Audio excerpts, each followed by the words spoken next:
y 2388 para dar cumplimiento al artículo 14 de la Ley de Responsabilidad Social. A partir de este momento, los invitamos a formar parte de esta mesa donde se componen y descomponen los problemas del país.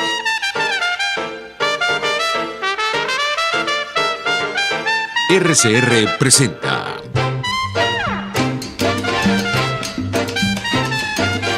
Buen Provecho.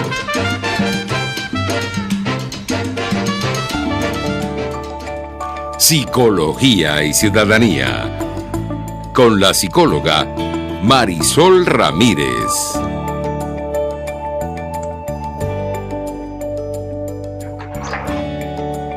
Buenas tardes, estimada audiencia. Qué gusto poder volver a encontrar este espacio para reunirnos y poder conversar acerca de todos estos temas tan importantes dentro del mundo de la psicología, todo lo que tiene que ver con la ciudadanía. En este espacio, además, donde,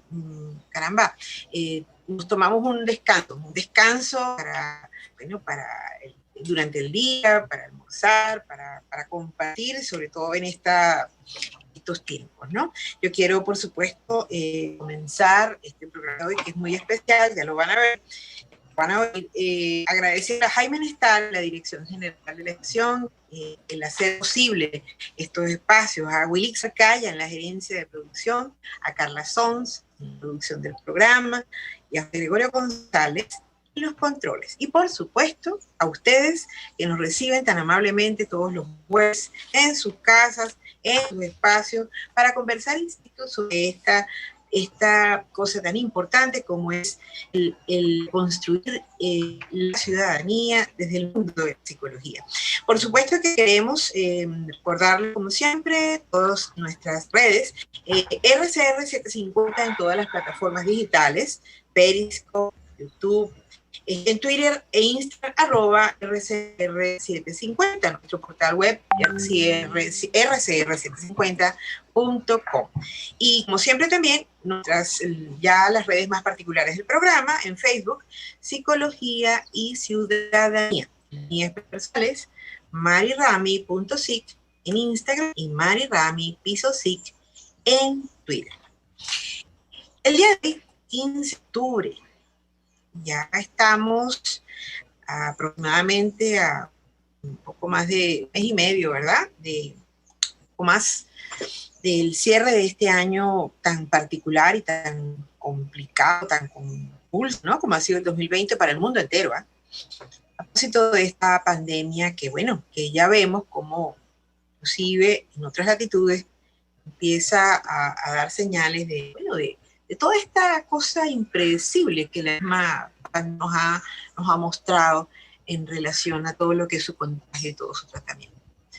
Pero siempre es importante, por ejemplo, en el caso nuestro, Venezuela, siempre es importante como recordar y refrescar cosas que para nosotros son emblemáticas y que nos permiten reconciliarnos, encontrarnos, recordar y tener una afectación agradable por lo que significa nuestra ciudad, que evidentemente y nuestro país, que no podemos negar nunca. Nada de estas reflexiones llevan intención de que neguemos lo que ocurre.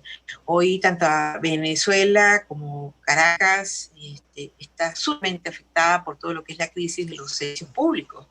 Sabemos que todos los días ocurren manifestaciones en el más recóndito lugar del país acerca de todo lo que es esta crisis que tiene que ver, esta nueva versión que ya veíamos venir, que ver con, esta severidad en relación al servicio que estamos pidiendo por agua, por luz, transporte, gasolina, y que significa para nosotros otro desafío. Cuando digo otro, para nosotros, los venezolanos, significa otro desafío en esto de continuar adelante. Entonces, fíjense, en este marco y en este espacio, además, por supuesto, se nos presenta una excelente oportunidad.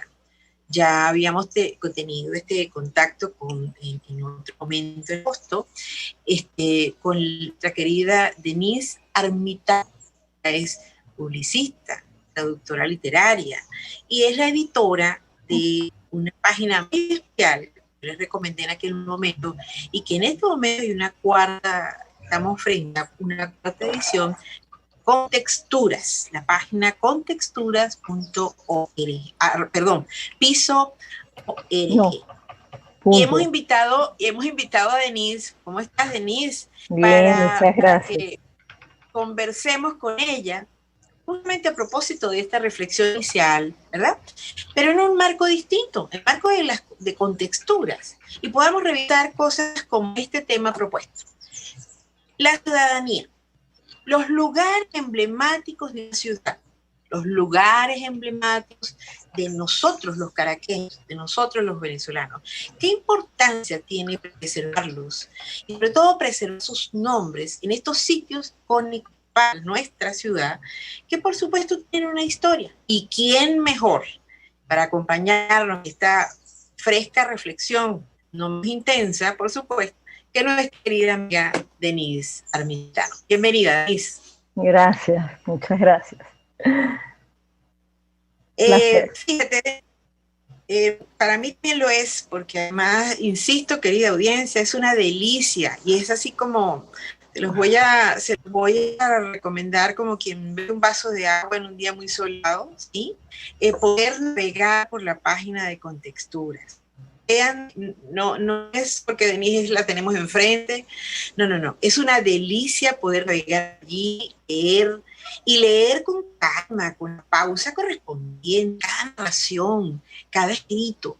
Es evocador, es sencillamente es terapéutico, desde la perspectiva que yo manejo de la psicología, pero aquí está Denise, la madre de este proyecto, la madre de esta lectura, que además hoy nos va a permitir hacer este recorrido sobre esta relación, ciudadanía y lugares emblemáticos. ¿Cómo pensamos, Denise? Bueno, los lugares emblemáticos y sus nombres forman parte de una identidad y de una memoria, de la identidad y la memoria de la ciudad. Son indisociables, o sea, todos crecemos, yo diría que apegados, porque se genera un apego sentimental, además afectivo, a determinados nombres de determinados lugares, porque forman parte de nuestra memoria heredada y de nuestra memoria de lo vivido. Entonces, desde pequeños, bueno, quienes son de mi generación, por supuesto, iban al Parque del Este. O sea, nosotros crecimos con las salidas al Parque del Este, significa mucho, pues es un oasis, un pulmón de la ciudad, entonces bueno, de repente cambia de nombre, pero para uno sigue siendo, o sea, hay una cosa afectiva y sentimental de un apego y de que hace que esos nombres pues formen parte de la historia general y de la historia personal. Los nombres de de los lugares emblemáticos también, muchos de ellos revisten a su vez historias, anécdotas. Por ejemplo, hay casos en que el lugar puede tener un nombre oficial, pero digamos que la sociedad, el pueblo, el habitante lo llama de determinada manera. Entonces, por ejemplo, un extranjero que llega a la ciudad y está buscando, no sé, por así decir, Dos Pilitas, lo va a buscar en un mapa y no lo va a conseguir. ¿Por qué? Porque ese es un nombre afectivo que por la costumbre, por el uso y la costumbre de quienes habitan y forman parte de la vida de la ciudad, le han atribuido ese nombre al lugar. Entonces, hay mucha, digamos, mucha tela que cortar, mucha reflexión que hacer con este tema, desde muchas aristas, desde el punto de vista sociológico, afectivo, histórico, político también. Y bueno, en Contextura sí, o sea, se maneja mucho la nostalgia y no tanto la nostalgia gratuita, pero yo diría la nostalgia de la memoria. Entonces, cuando quieras conversamos, que la otra vez se nos hizo corto porque en esta edición dedicada a Caracas son 15 textos y un ensayo visual, y creo que no nos alcanzó la hora para conversar un poco de los 15 textos. Justamente hoy quiero como un regalo para la audiencia que nos puedas insisto, en esta navegada, porque para mí es toda insisto mucho en esta cosa deliciosa, es una cosa bucólica, pero agradable, poder transitar por todo lo que tiene, por todo lo que nos depara esta página maravillosa que tú llevas adelante. Y brevemente, yo lo único que quiero, a propósito de esta reflexión que tú mencionas, es, en efecto, los nombres, cómo nombramos las cosas, las personas, los lugares, no es de ninguna manera ni accidental, es una cosa caprichosa.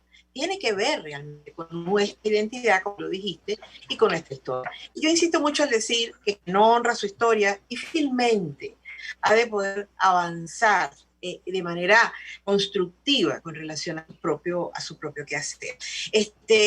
Para mí, por ejemplo, como caraqueña, como venezolana, sí, yo escucho y sí pienso en muchísimas esquinas de Caracas, en muchísimos espacios, ¿no? Seguramente tú tienes, por eso es que quiero abreviar esto, y tú tienes mucho que contarnos en relación a los textos y en relación a esto que nos brinda con lectura. Y yo digo sobre todo, mi querida Denise, porque para mí, fíjate, desde esa perspectiva que mencionas, los nombres de los lugares incluso a veces significan procesos de honra, de memoria, a determinados personajes, a determinadas situaciones. Eso es así en Venezuela y en el mundo, ¿no? Entonces, yo, que por ejemplo, en una perspectiva como es la justicia transicional, se habla justamente en un proceso reparativo, cómo hacer honor, cómo mencionar aquellas situaciones, personas que han sido afectadas en su momento. Desde el punto de vista de la historia, reconocer lo que ha sido una gesta, un proceso, una etapa. Desde el punto de vista sociológico, un personaje, caramba, Pacheco, por ejemplo, pienso en Pacheco. Se me ocurre Pacheco en este momento, un extranjero, es decir, Pacheco baja de Galipán, es como eso, y solo en diciembre, ¿qué? Son estas memorias que finalmente nos constituyen. En ese sentido, mi querida Denise, y aquí quiero darte este espacio para que tú nos cuentes, le regalemos a la audiencia esta oportunidad de navegar contigo, la creadora y la que representa esta página tan maravillosa, Nos Reconcilia con Caracas. Bueno, primero, muchas gracias por todo lo que mencionas de la página, muy agradecida. Y sí, yo les invito a leer antes de que salga ya la próxima edición, que luego podemos de repente mencionar un poquito. Les invito a leer los 15 textos y ensayo visual. Y bueno, la vez pasada tratamos más o menos los 7 primeros. Hubo unos que no se resaltaron mucho. Por ejemplo, quiero hacer énfasis en Un paseo por las librerías de mi Caracas, de Carlos Irazábal, que es muy interesante porque él hace un inventario de las librerías, incluso las que él no conoció, que dan cuenta de que en Caracas pues era una ciudad donde, bueno, siempre se ha leído mucho, pero sobre todo circulaba mucho material editorial, es decir, a través de ese material, por supuesto, ideas. Las librerías eran centros, él narra allí cómo las librerías eran centros de reunión, de tertulias de intelectuales, de tertulias también quizás más amenas para pasar el rato, incluso entre bebidas y algo de picar, no? Muy ameno. Entonces, de esas librerías desafortunadamente no nos quedan, pues, y había un eje donde uno podía hacer incluso un recorrido. Claro, estaban las del centro y las que están más al este, pero por ejemplo había un eje que todavía queda un poco, que se extiende desde Plaza Venezuela hasta Chacaíto, incluso hasta Chacao, lleno, que eso los lectores lo pueden ver. Voy a recordar la página, es www.contexturas.org. El piso org es para el Instagram y para el Twitter, y para la web es .org, y entonces Carlos Irazábal pues habla de ese eje desde Plaza Venezuela hasta Chacao, Y es muy interesante porque justamente lo que nosotros conocemos como el Boulevard hasta ahora, el Boulevard de Sabana Grande. Y quería justamente aprovechar de hablar del Boulevard de Sabana Grande, que no siempre fue Boulevard, era Avenida Abraham Lincoln. Y ahí, por ejemplo, yo veo un cambio positivo, porque Avenida Abraham Lincoln, bueno, muy bien, honrar a Lincoln, pero Sabana Grande es el nombre histórico. Sabana Grande era una sabana, era un lugar de sembradío muy grande, donde por cierto el consejero Lisboa, consejero Lisboa, que fue un cronista, fue un diplomático muy importante brasilero, estuvo unos años en Venezuela, él tiene unas memorias, un compendio donde habla mucho de la Caracas del siglo XIX. Hay un pasaje muy bonito que después pudiéramos compartirlo en nuestra cuenta de Instagram, donde el consejero Lisboa habla de que para ese entonces, o sea, finales del, primera mitad, antes de la primera mitad del siglo XIX, Sabana Grande era un lugar de temperamento, de vacación, donde las casas que se alquilaban para tal fin se agotaban. Es muy curioso, porque el caraqueño que entonces vivía hacia el centro de la ciudad, de una ciudad cuyos linderos eran la Candelaria, a temperar a Sabana Grande, lo que ahora es el Boulevard de Sabana Grande, la avenida Casanova, en fin. Entonces, y después eso se fue como, digamos, ensanchando, y ya después, hacia los años 1920, más bien 1910 del siglo XX, ya el lugar de temperar ya no era tanto Sabana Grande, era Los Chorros, y así se fue. Sí. Entonces eso habla pues mucho de cómo los usos y costumbres y el crecimiento de la ciudad va transformando, y bueno, todo esto porque veníamos hablando de las librerías, pero fue un pretexto también para hablar de Sabana Grande y del nombre de Sabana Grande, que definitivamente es el que le corresponde, igual que Chacao. Chacao también era su nombre, y fíjate que Chacao es un cacique, ¿no? Un cacique, sí señor. Les comento, querida audiencia, mientras Denise, ojalá ustedes puedan, que nos está escuchando y lo que nos van a escuchar después por en diferido, ¿verdad? Pueden hacer este maravilloso recorrido, porque hay las fotos que es lo que acompañan a este texto estupendo, ¿no? Caramba, nos lleva y nos remonta a una Caracas que facilitaba, que permitía el encuentro. Además, la expresión de las ideas, a una Caracas que además fomentaba, muy bien decía Denise, la lectura como bueno, siendo la lectura de la forma básica y maravillosa de aprendizaje y de conocer el mundo, de conocerme y conocer a cada uno de nosotros. Así que este en particular es uno de estos textos de los que menciona Denise, no se pueden perder, porque fíjense, ahorita mismo, Sabana Grande, lugar para temperar. ¿Cuántos de ustedes sabían eso? Seguramente muy pocos. Sigamos escuchando a Denise, porque con toda seguridad tenemos nuevas anécdotas, nuevas cosas en relación al siguiente texto, mi querida Denise. Bueno, el siguiente texto se llama Caracas, la París que nunca fue, de Eduardo Zambrano, una persona que además sorprende por su juventud, bueno, con lo cual se corrobora que no está reñido que una persona joven pues tenga esa afición al pasado, ese gusto. Siempre a veces se tiende a pensar, a mal pensar, y a veces en parte de un prejuicio muy superficial, diría yo, que esas cosas de pensar y esas nostalgias del pasado, o revivir o preservar la memoria pasada, es cosa de viejos, o cosa de gente que no lo vivió. O cosa de gente que tiene un trauma, o cosa de gente que está en una... No, y es tal cual tú estás diciendo, para nada, no es patrimonio de ellos. Eso es interesante que mencionas. Sí, entonces Eduardo, bueno, habla de ese deseo que tuvo Caracas de ser París, bueno, obviamente un deseo que obedecía a políticas del momento, de Guzmán Blanco, era totalmente, tenía todo ese, era francesado, pues para él era, el ideal era París.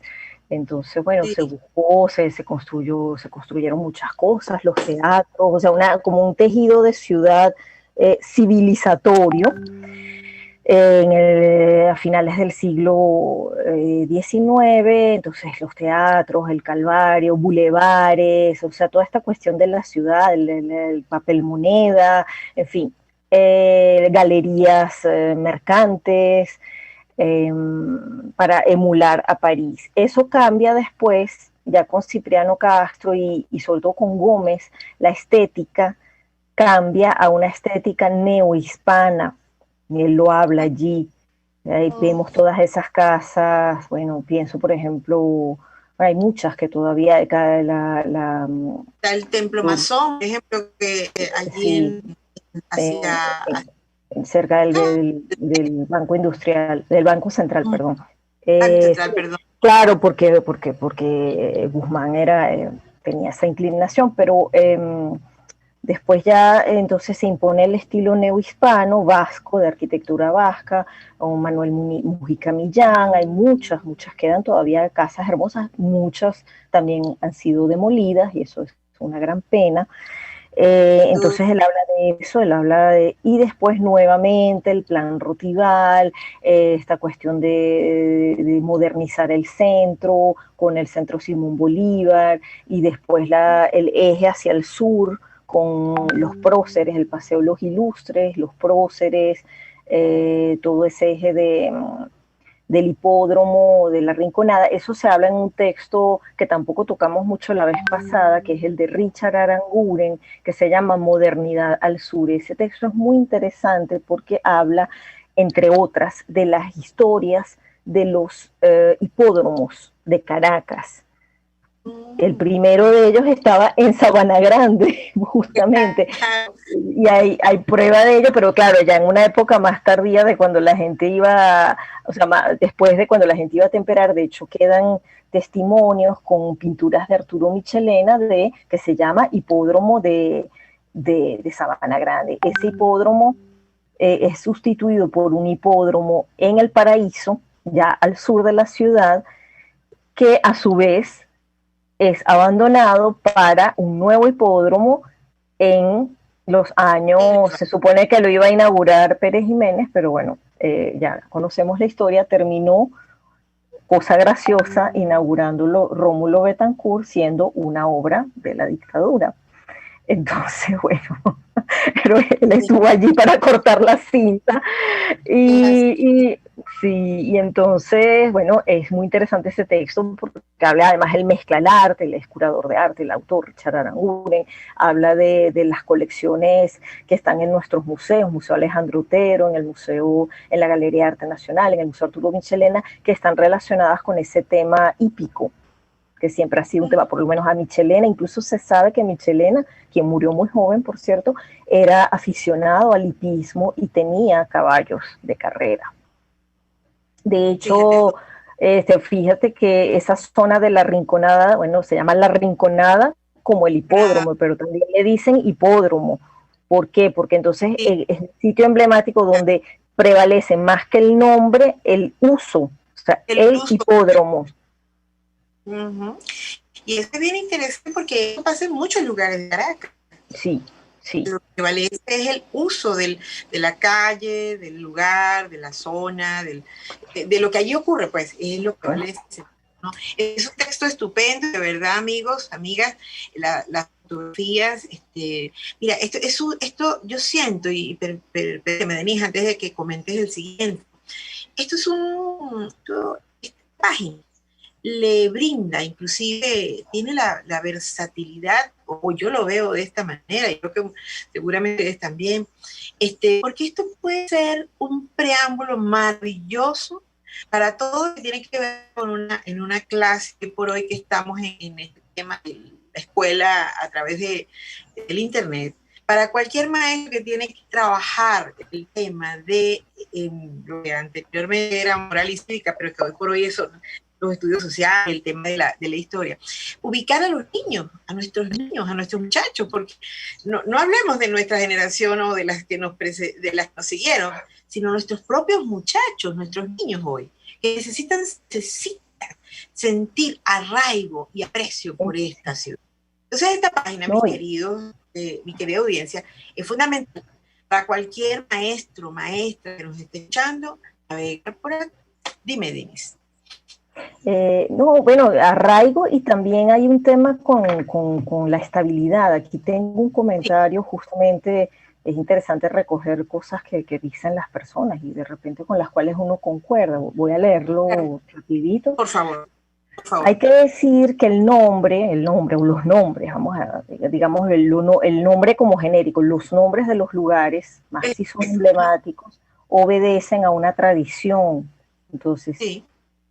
Mientras que a veces los cambios, no digo siempre, a veces los cambios pareciera que obedecieran a errores, y en la historia es mejor no cometerlos, sino crearlos. Y eso también es algo que yo recogí de la inquietud de la gente, es que, bueno, te lo digo luego, importante, crearlos. Entonces, además, los cambios abruptos producen confusión e incertidumbre en el ciudadano, más si son jóvenes, porque nosotros, bueno, digamos que ya tenemos una memoria, una vida, una formación conformada, pero los jóvenes pues pueden desorientarse. Entonces, confusión e incertidumbre en el ciudadano tiene una expectativa legítima de estabilidad, y cuando se producen esos cambios abruptos, se genera una incertidumbre y una insatisfacción innecesaria, además, porque son tantas las que hay, las que usted menciona al comienzo del programa, por ejemplo.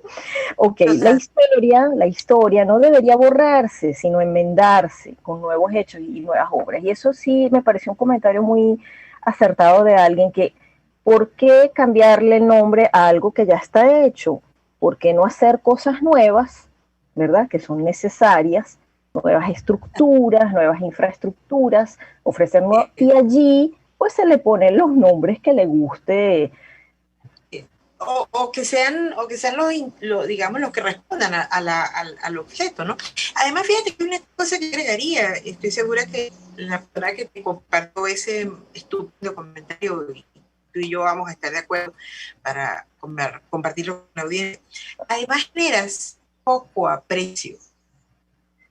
El desprecio o el poco aprecio también se enseña, mi querida audiencia. Y una manera de fomentarlo es que cuando usted le cambia el nombre a algo, imaginémonos por un momento que alguno de nosotros decida que hoy voy a dejar de llamarme Marisol para llamarme, no sé, cualquier otra manera. ¿Qué significa eso?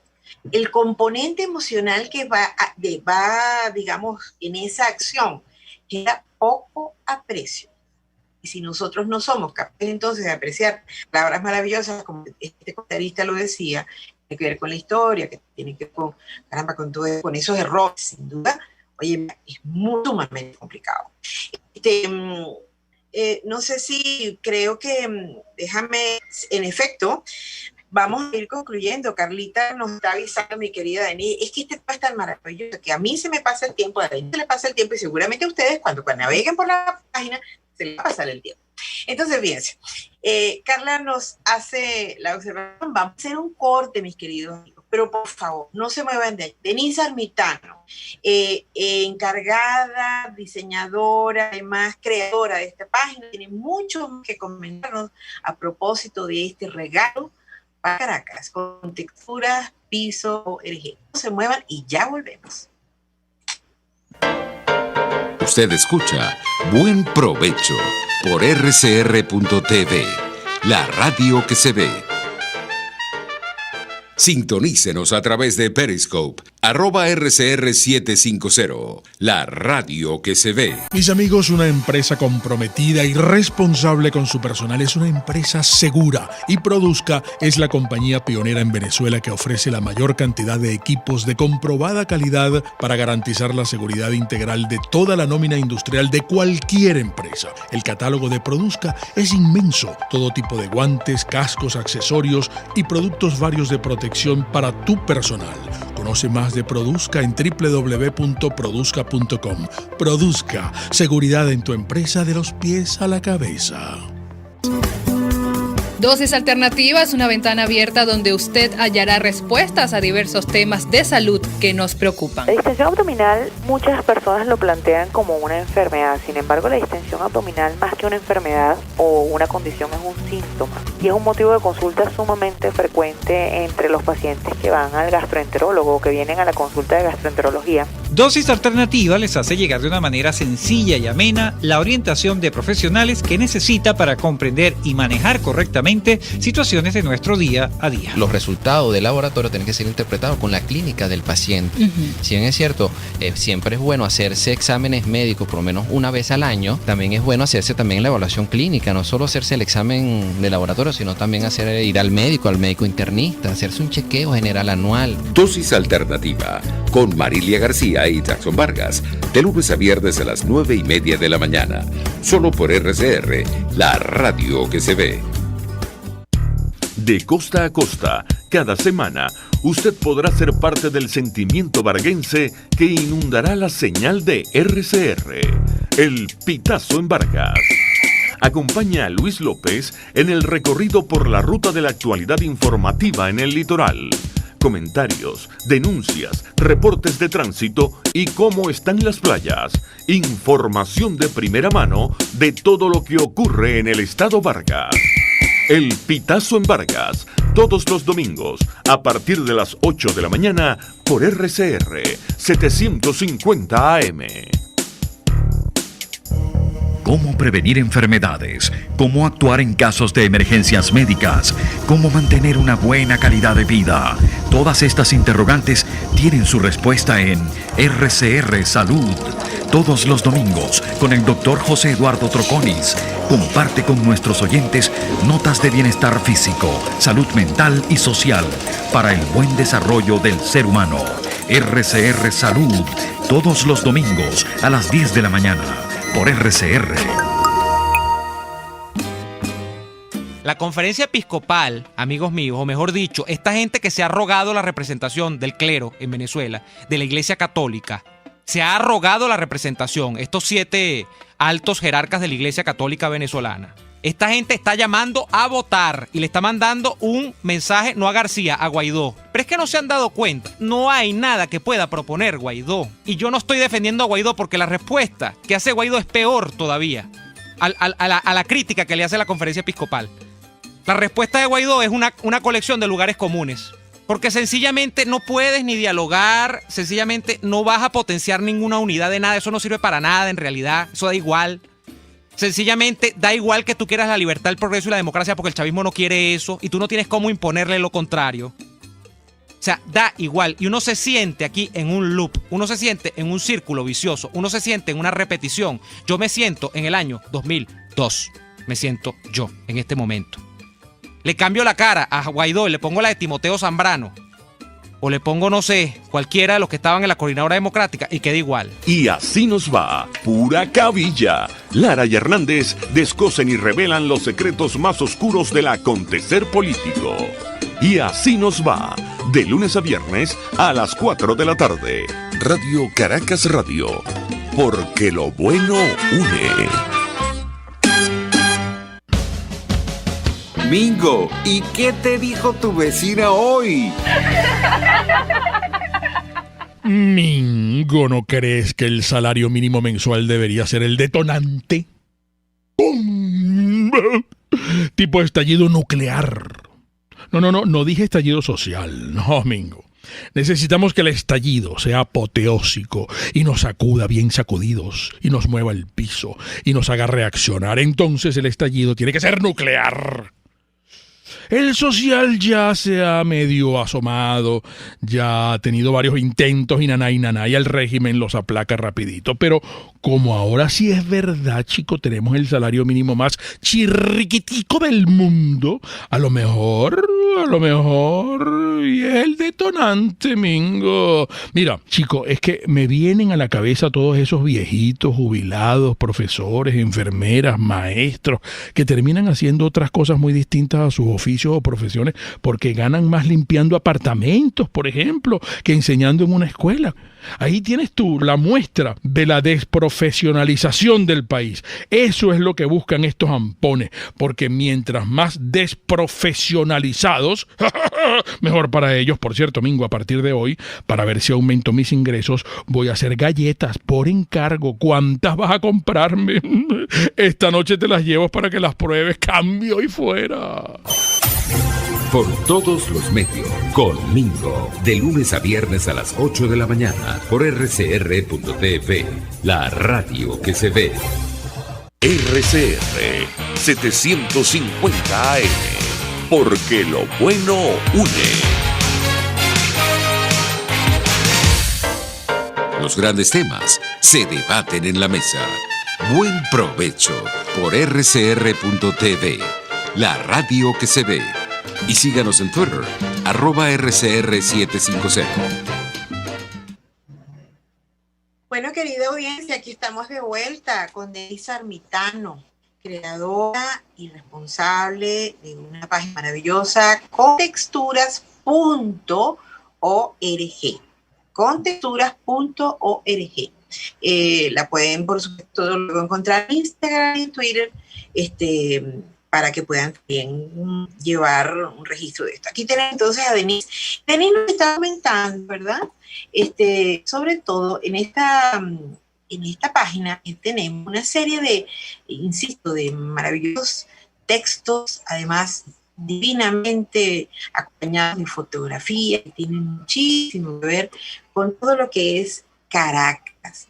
Pero no solo Caracas, sino también con una serie de digamos, de experiencias que tienen, que por supuesto, tienen un contenido emotivo, un contenido histórico maravilloso. Pero, concretamente, en este sentido, estamos haciendo de la mano de Denise un recorrido por esta página maravillosa que insistía yo, que es estupenda, no solamente con los fines terapéuticos para refrescarnos en estos tiempos tan difíciles que vivimos, sino también inclusive como material estupendo para todo lo que es este proceso educativo que tenemos, que nuestros maestros y nuestra gente tiene que de alguna manera emprender. Aquí tenemos a Denise. Denise, cuéntanos, hablábamos de la París que nunca fue. Cuéntanos del siguiente texto que quisieras compartir y sobre todo, porque sé que viene una cuarta edición y es importante que lo comentes. Quería como echar un momentico para atrás por un pequeñito paréntesis, pues ya de ese texto lo hablamos, pero quiero resaltarlo por su valor. Es un ensayo sobre literatura. Se llama Caracas como fuente de inspiración para la literatura, por Mirko Ferri. Brevemente, él habla de 4 novelas que dan una imagen, por supuesto no es para nada exhaustivo, porque hay muchas otras obras de literatura, de novelas, que hablan de Caracas, pero quiero resaltar justamente como para cerrar el tema de Sabana Grande. Él habla de la novela de Carlos Noguera, que justamente se llama Historias de la calle Lincoln. Sí, que era entonces, brevemente, lo que él menciona sobre esta novela. En las páginas de su novela, Carlos Noguera describe una ciudad moderna en donde ocurren cosas innovadoras, una ciudad que mira hacia el futuro, que tiene poco que ver con su pasado algo provinciano de construcciones de un solo piso, recatada y silenciosa. Es una urbe cuyo sino parece ser una fiesta interminable, por lo menos para los protagonistas del libro, que están sumidos en la dulce locura. Entonces, bueno, claro, habla de esa bohemia que se reunía en las librerías que Carlos Irazábal menciona, en el Gran Café, en todos esos lugares emblemáticos de la calle Lincoln, que ahora es el Boulevard de Sabana Grande. El Boulevard de Sabana Grande. También quiero resaltar, sí. El otro texto también interesantísimo y muy bello, también por su construcción, es Andrés en el camino de los españoles, por Dora Dávila, porque habla de un inmigrante español, canario, que se asentó allí, en el camino de los españoles, y trabajaba en la ciudad.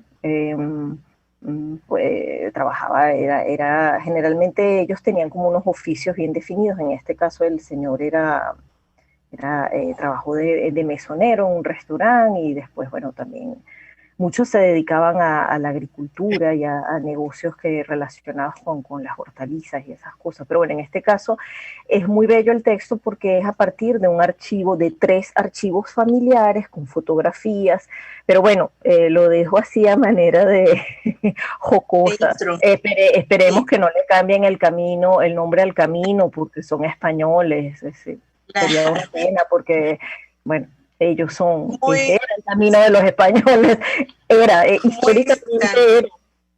Entonces, bueno, lo dejo allí para que la gente piense un poco. El cementerio de los hijos de Dios, que gusta mucho, lo he dicho, nada más un pequeño panel, porque ese texto se ha llevado parte entre ese y las librerías, han sido los más leídos, como que el bestseller, sí, han sido los más leídos. Sí, sí. Bueno, luego otro por allí también tuvo su momento se llevó, bueno, fue un batacazo, por así decir, gracias a alguien que nos ayudó a promoverlo, lo cual corrobora que sí, estas cosas de las redes son así, por los momentos son así. No sabemos hasta cuándo, porque por supuesto todo evoluciona, pero es cierto que sí, hay cierta... eso de la influencia es buena cuando pienso que es muy positiva cuando se trata sobre todo de divulgar las ideas, ¿no? Las ideas, más que ciertas cosas que... Volvemos otra vez a ese punto, mi querida Denise, es el uso que le das a estos recursos. El recurso per se no tiene una significación ni una orientación, es el uso que tú le das a ese recurso, sea el que sea, ¿no? En este caso, yo coincido contigo, pues, las redes sociales y ellos son lo que son. Sí, señor. Este texto es muy bueno, el del cementerio de Dios. Sí, porque muchas personas no conocían que en el norte de la ciudad hubo ese cementerio, que además no era de los cementerios donde entierran a las personas bajo tierra, sino que era de nichos. En fin, eso, bueno, ya lo mencionamos la vez pasada, que además era un lugar abandonado, que muchos artistas como Cabré, Ferdinandov y otros acudían por ser un lugar luctuoso, que les inspiraba, y hicieron muchos paisajes, sobre todo del Ávila visto desde los hijos de Dios por su proximidad.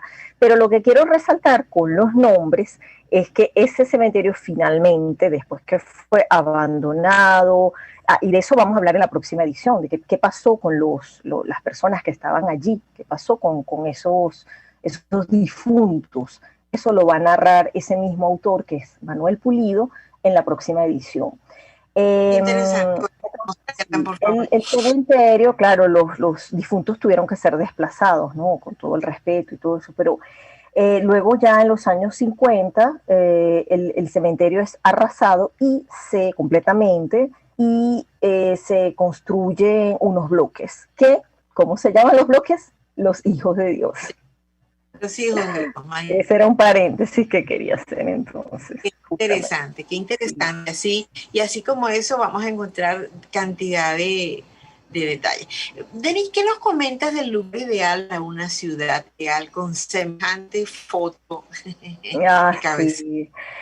Sí, bueno, ese es un ensayo muy valioso, muy, muy, muy interesante, además, con el rigor, ¿no? de lo que implica hacer un ensayo, de la pluma del arquitecto Miguel Ángel Moreno, que él es además profesor en la Universidad Central de Venezuela, y bueno, él habla, el parte de la teoría esa de que, bueno, tras un razonamiento lógicamente demostrado, con varias variables, y concluye que Caracas realmente tiene el lugar ideal para ser una ciudad ideal, tiene todas las condiciones, y es un texto muy valioso porque yo invito a leer, porque él de manera sencilla, amena, pero a la vez con un rigor del ensayo, él expone cuáles son esas condiciones y por qué, que hacen de que el sitio de Caracas sea el lugar ideal. Y la imagen con la que abre el texto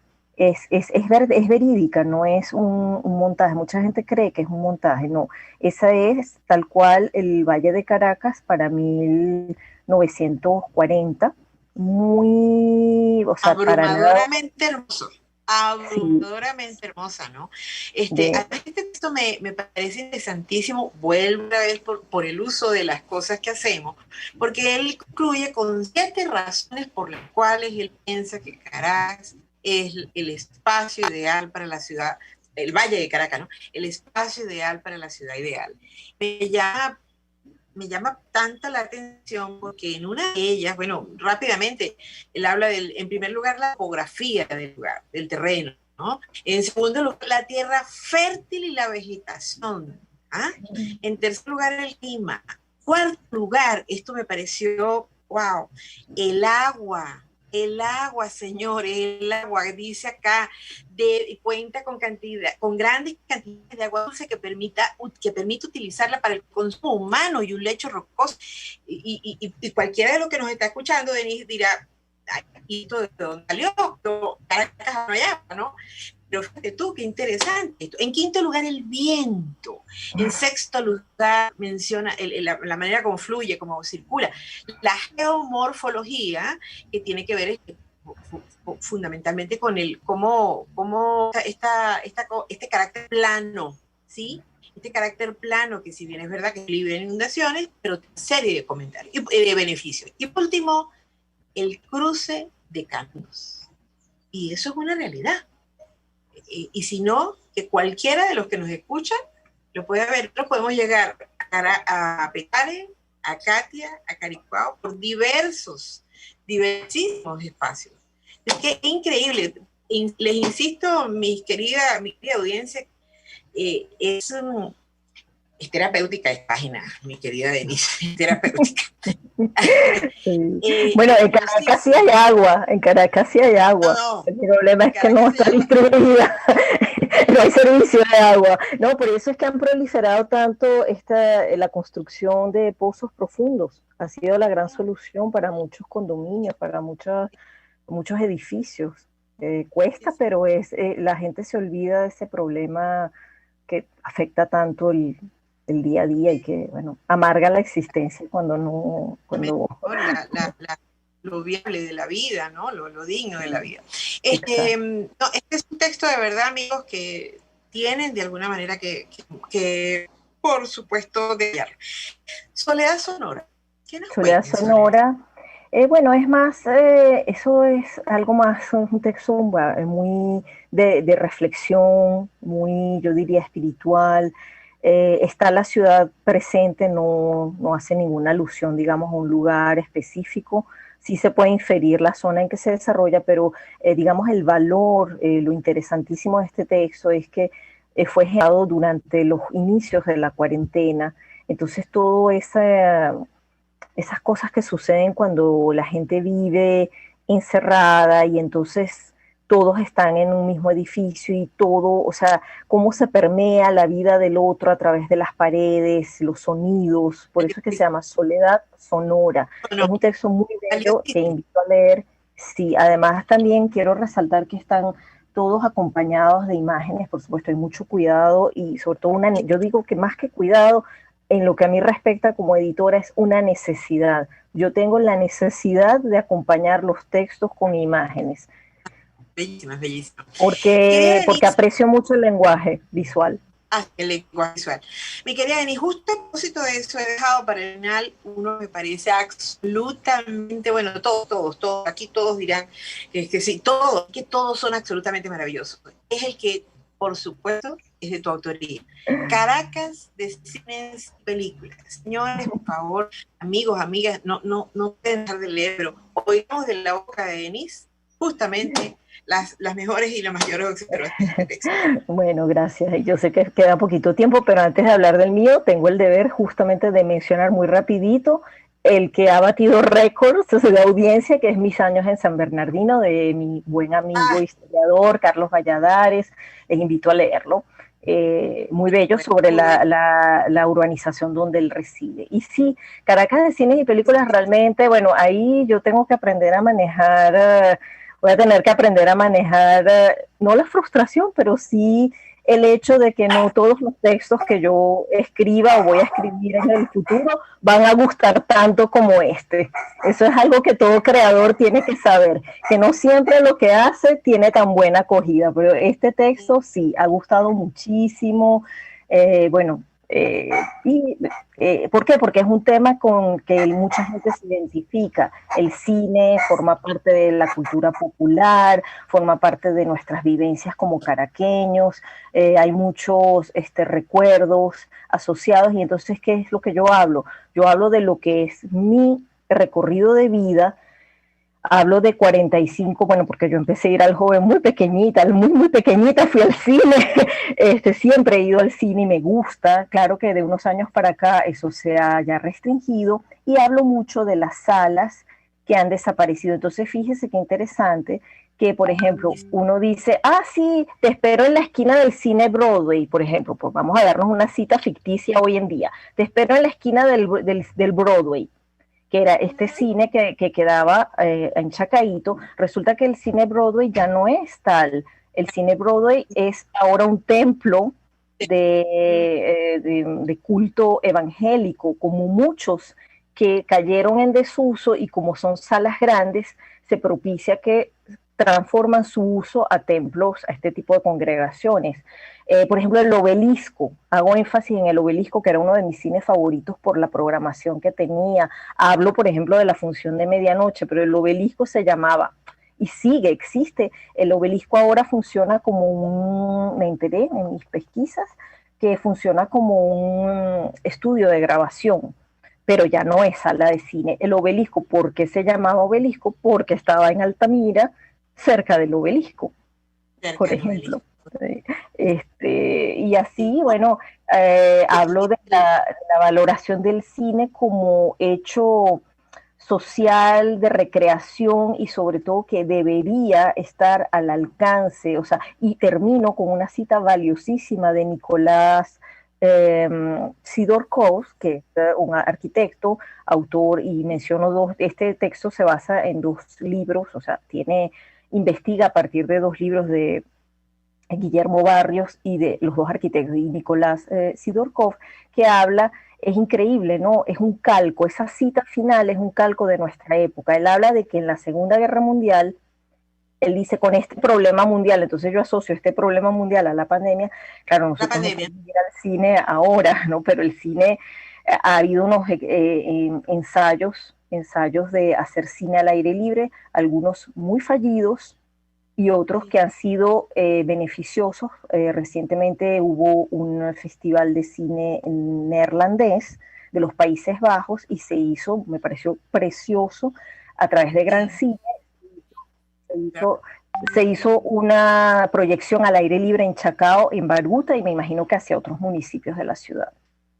Maravilloso, maravilloso. Mi querida Denise, como siempre, el tiempo es breve, es tirano, no solo en radio, sino sobre todo se trata de estas cosas tan hermosas y tan sentidas. Yo quiero agradecerte inmensamente una vez más el que por favor nos hagas este recorrido. Sobre todo, por favor, estemos atentos de la cuarta edición de Contexturas.org, que seguramente va a tener, ¿verdad, querida Denise?, una serie de sorpresas maravillosas, como que bien vale la pena que por favor las atesoremos y las podamos compartir. Y agradecer a mi querida Denise por esto. Ya, como les comenté, lo podrán volver a escuchar de manera diferida. Y agradecerle a Jaime Nestay en la Dirección General de Elección, a Willy Arcaya en la Gerencia de Producción, a Carlitos Son, su asistencia en este programa, a Gregorio González, a ti, Denise, por favor, un aplauso cerrado, a ustedes todos, a ustedes, mis queridas audiencias que nos reciben y que sobre todo tienen la oportunidad de reflexionar con nosotros. Cómo todo esto tiene que ver con nuestro sentimiento y nuestra visión de la ciudadanía tan importante a rescatar. Denise, agradecida, por supuesto, para todos. Buen provecho. Buen provecho. RCR presentó Buen Provecho. Síganos en Twitter en @RCR750. RCR 750 AM, porque lo bueno une. RCR presentó Buen Provecho, una producción nacional independiente con certificado número 22.388 para dar cumplimiento al artículo 14 de la Ley de Responsabilidad Social. RCR 750 AM.